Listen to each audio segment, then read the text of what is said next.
34 ساڵ هەمان جوود بنە ماڵە حکومڕانێکی نادروستی مافیاگەری ئەکەن، خاک فرۆشتن و دزێتی و قاچاقچێتی ئەکەن، لەژێر ناونیشانی خزمەتی هاوڵاتیان ئەکەن کەچیارە حکومڕانیە سەقەتە کەسێک دژیان بوەستێتەوە 1000 تۆمەتی بۆڵ ئەبەستن و ڕاپێکی زیندانی ئەکەن، یان وەک ئێمە دەربەدەری دەکەن و یان دەیکوژن و بێسەر و شوێنی دەکەن. 34 ساڵە نەک بۆیان چان نەکراوە، بەڵکو هەتا بێت و خراپتر و خراپتریان کردووە. نیوەی خاکی کوردستانیان لە 16 ئۆکتۆبەردا تەسلیمی حەجی شەعبی کرد کە ئەو گروپە ناویان لە تیرۆدا هاتووە، بوونە تەمایەی خراپەکاری بۆ وڵاتیانی داگیرکردنی ماڵ و سامانی خەڵکی و تەعداکردن لە خەڵکی سیڤیل و کوشتنی خەڵکی بێتاوان. چەندەها خێزانی بەبێ هۆکار حەجی شەعبیان ئاوارە بوون و لە زێد و نیشتیمانی خۆیان بەجێهێشت و ئەویش بە چاوساغیکردنی پارتی یەکێتی کە هەرچی پارتی و یەکێتیە بانگەشەی چاکسازی دەکەن. ئێوە 34 ساڵە هەماس 34 ساڵە بۆتان چا نەکراوە، بەتەمان ئێستا چاکەن هەرگیز بۆتان چا ناکەن. دەسا ڕۆژی خیانەتی 16 ئۆکتۆبەردا ئێمە وەک چالاکوانان و ئەندامانی ڕێکخراوەکەمان هەڵساین بە ئەنجامدانی چالاکی لە 6 شاری جیاواز وڵاتی بەریتانیا بۆ شەرمەزارکردنی ئەو دەستە پیس و چەپەڵانەی کە هەبوونە پشتیوانەتی 16 ئۆکتۆبەرەوە. بەداخەوە لە ڕۆژێکی وەک ئەمڕۆدا و 8 ساڵ لەمەوە پێشسەرانی یەکێتی و پارتی لە ڕێککەوتنێکی ژێربەژێردا لە سەدا پەنجاوێکی خاکی هەرێمی کوردستان کە بەرهەمی چەندین ساڵی خەبات و تێگۆشانی گەلی کورد بوو، کە بەرهەمی هەزاران خوێنی پێشمەرگە بوو، وەک دەستە گوڵێک لە ماوەی چاوتروکانێکدا پێشکەش بە میلیشیاکانی حەجی شەعبی کراوە بۆ هۆی ئاوارەبوونی هەزاران کەس و کوشتنی دەیان کەسی بێتاوان. و ئێمە لێرەوە ئیدانی ئەو کارە قێزەونە ئەەکەین و داواکارین لە هاوڵاتیانی هەرێمی کوردستان خیانەتی سیوەکی ئابوو، خیانی 16 ئۆکتۆبەر و شەڕی براکوژی و ئەو ناحەکانە دەبیر نەکەن کە بەرامبەریان کراوە لە کەچونە سەر سنووەکانی دەنگدان بە ترین شێوە سزایان بدەن. 16 ئۆکتۆبەر پەڵە ڕەشەکەی دەسەڵاتی کورد و ڕندەی حەجی شەعبی 16 ئۆکتۆبەر خیانەتی گەورەی دەسەڵاتی کوردیە لە وڵاتیان و خاک و نیشتیمانیان کردەوە. ڕۆژە دەسەڵاتی کوردی لە پێنامانەوەیان لە دەسەڵات هەستان بە بەشێک لە خاک و وڵاتیان فرۆش بە حەجی شەعبی بە هەزارە عایلەی کورد ئاوارەی شارەکانی هەرێمی کوردستان بوون لە پێنامانەوەیان لە ژیان و بە سەدان کەسیش لە پێناو خاکەکەدا کوژران و لەلایەن حەجی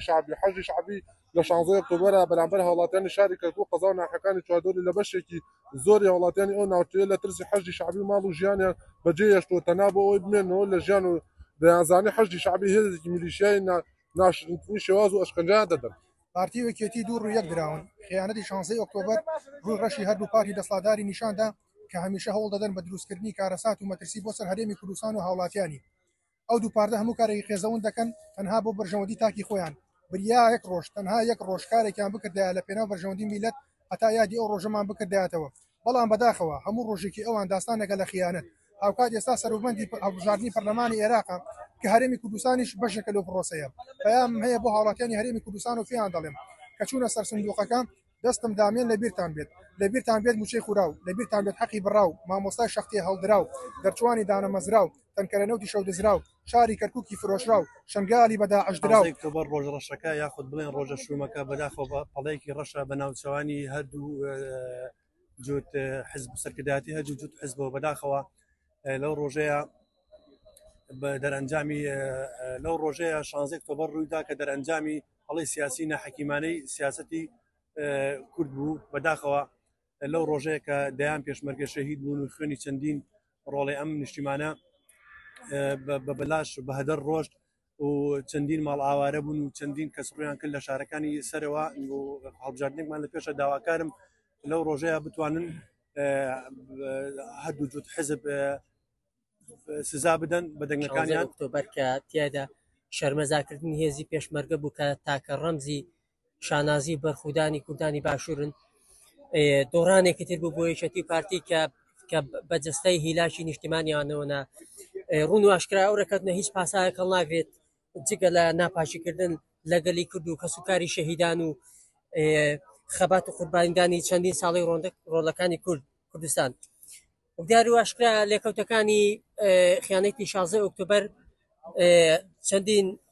چەندین لێکەوتەی هەیە وەک لەوانە وەکو لە رووسیاسەوە مەقامی کوردی بۆ ئاستێکی زۆر نزمداگرت. دووەمیان بەسەر بازگەکردنی گەڕەکە کوردیەکان ڕۆژێک بە ڕۆژ لە زیادبووندا و پێشلکاریەکان لە زیادبووندا بازنەی بە عەرەبکردنی ناوچە کوردنشینەکان هەتا دێت زیاتر دەبێت. 16 ئۆکتۆبەر ئەو ڕۆژە ڕەشە بوو بە ناوچەوانی یەکێتی و پارتی دموکراتی کوردستانەوە کە 150 خاکی کوردستانیان فرۆشت، چەندەها مناڵیان بێباو کرد. هیوامان هەڵچینیەوە لەسەر نەوەیە کە لە داهاتوو نزیکدا بتوانێت لێپرسینەوە لە هەموو ئەو بەناو بەرپرسانە بکات کە دەربەستی ژیان و ژینگە و سەلامەتی ئازادی خاک و خەڵکەکەی نییە. ڕۆح و بەرەنگار بوونەوەی هەموو ئەو هێزە میلیشیانەی هەبێت کە لە 16 ئۆکتۆبری ساڵی 2017 نیوەی خاکی کوردستان داگیر کرد و بە ڕێنمایی ڕێکەوتن و کار ئاسانی و سەرکردەکانی کورد هەر لێرە داوا لە هاوڵاتیانی هەرێمی کوردستان ئەکەین و لەم سەر و بەندە و هەڵبژاردنەدا بیکەنە فرسەتێک بۆ ئەوەی ئەو دوو حیزبە دەسەڵاتدارە و دوور بخەنەوە بۆ جارێکیش بێت سزای خیانەتەکانەکان وەرگرن پێش داگیرکردنیان. ساڵیادی 16 ئۆکتۆبەر لە شاری بێرمیگام هەستاین بە خۆپیشاندانێک دژی ئەو دوو بنەماڵەیە پارتیەکێتی کە تەڵەیەکی ڕەشە بە نێوچەوانیانەوە کە لە سەدا پەنجاوێکی خاچی کوردستانیان بە هەدەر فرۆشت. ئێستا لە کاتی هەڵبژاردندا وەک ئەوەی هیچ نەبوو بێت چوونەوە گەڵ ئەو حیزبە عەرەبانە و دەیانهەوێ بەشداری لە حکومەتی عەرەبی بکەن و دەیانەوێ خاچی کوردستان زیاتر بفرۆشن بە عەرەب و ئەمڕۆ 8 ساڵ تێتە پەڕێ بەسەر ساڵیادی خیانەتێکی گەورەی نەتەوەی کە یەکێتی نیشتیمانی کوردستان بەرامبەر بە خاک و نەتەوە و گەلەکەمی کرد لە 16 ئۆکتۆبری 2017 یەکێتی نیشتیمانی کوردستان هەستا بە ڕادەستکردنی 151 خاچی هەرێمی کوردستان بەبێ گرنگیدان بە خوێنی پێشمەرگە و هەزارەها شەهید کە لەو ڕێگایەدا شەهید کراوە بە پاڵپشتی وڵاتانی دراوسێ و کاریگەریەکەی هەتاوەکو ئەو دەقەیەش لە سەر ناوخۆیی و جیهانیشدا ماوەتەوە و هەندێک برین بە خێرایی چاک نابێتەوە هەندێک جار نسلێک دەبێت و بۆ سێد و بڵێت ئەمە پەسەند ناکەین ئەمە لەبیر ناکەین ئەمە دووبارە ڕێگای پێ نادەین کەرکووک ئەو برینەیە کە هێشتا کراوەیە بەڵام هەر کاتێک کە دەنگێک بەرز دەبێتەوە بۆ ڕاستی برینەکە کەمێک نزیکتر دەبێتەوە لە چاکبوونەوە کەرکووک دەنگێکە کە بەرداوام دەبێت یادەوەرەیەکە کە نانەوێت مافێکە کە نکۆڵی لێ ناکرێت ئێمە لێرەین بۆ ئەوەی گیان ئەمە بزانێت ئێمە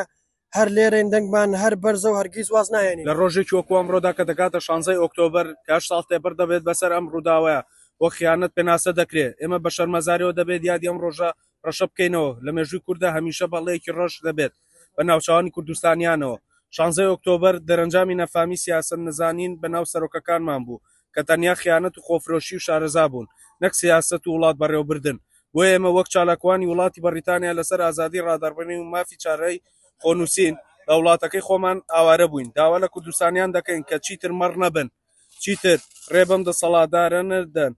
خاکفرۆشانە نێن کە سەرۆکایەتیمان بکەن نابۆ پارە و هەڕەشە و چەکەکانیان ئێوە ئێستا هەڵبژاردنێکتان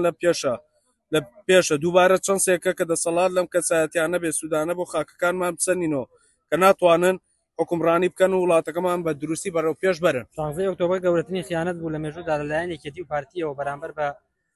گەلەکەمانیان کرد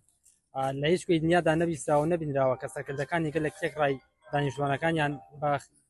خاکەکان بە تێکڕای دانیشتوانەکانیان بۆ دروستنە لە مێژینەکانیان بەجێ بێڵن ئەمە لە هەر کوێی دنیا دیا بکرایە بێگومان میلەت سوکترین سزا بۆ ئەم سەرکردانەیەدا بنایە یان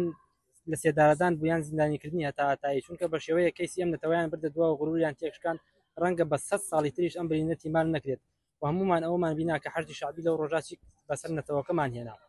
وەلای هەمووشتان ڕوونە حەرجی شعبی گروپێکی میلیشیای تیرۆریستی خوێنڕێژ و فکرەیەکی ئیرهابیان هەیە و بەداخەوە لەلایەن کۆمەڵێ گروپی مەزهبیەوە ئەیانەوێ بیکەن بە هێزێکی ڕسمی لە کاتێکە ئەم گروپە لە قائیمەی تیرۆرایە لەلایەن وڵاتانی ئەوروپا و ئەمریکاوە بۆیە من داواکارم لە خەمخۆران و سیاسیانی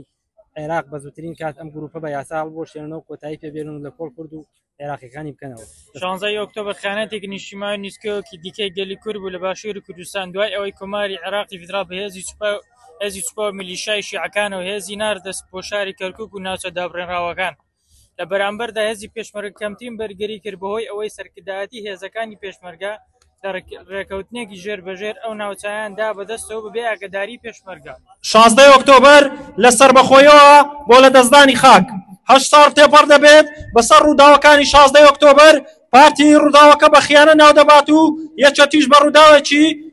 ڕوبەڕووبوونەوە لە کۆتایی یا دەڵێم لە بینی دوو بەردا شاماوە ئای کەرکووکم چەندە داماوە هەرچەندە خاکەکەت بە پیتا بەڵام جوانیەکەی جارانت نەماوە پیرۆزی لایەوان کورسیە ساڵیادی خیانەتی 16 ئۆکتۆبەرە کە یەکێتی و پارتی پەڵەیەکی ڕەشە بە ناوچەوانی ئەو دوو حیزبەوە کە بە شەرتی خۆیان هەب دەستیان هەبووە لە 150 بەدەسەدانی لە 150 خاکی پیرۆزی کوردستان کە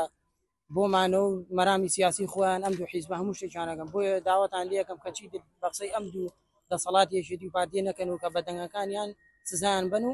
بیان خەنەژێ پێڵاوەکان